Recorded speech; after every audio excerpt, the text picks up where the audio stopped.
Hello guys, mayong udtos tanan. Napay pangutana ba? Tinuod ba nga hago jud kay ang laki? Ako motuo ko ana hago. Nya kita daw babae, wala daw tay hago ay naara daw sa balay. Ako di ko motuo po dana dili ta mahago. Hago man daw gyud trabaho na to sa balay pabalik-balik baya.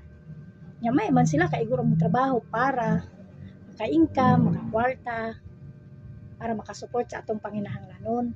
Pero dili ko motuo guys, nga dili ta hago. Kung buto na naon mas hago ta. Kaya ang ato ang trabaho pabalik-balik.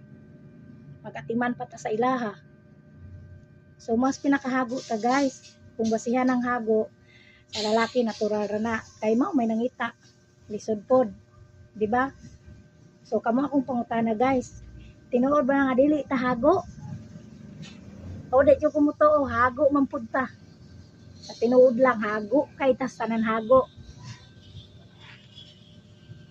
May magdi ta mulihok ba ta?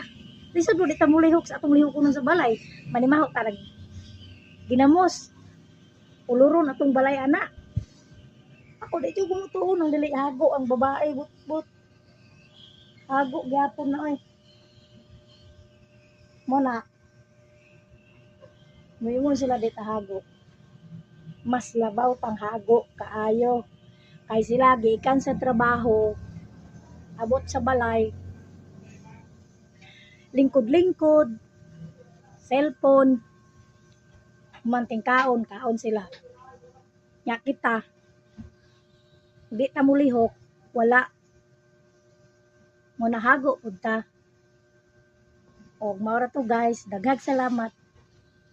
Bye-bye.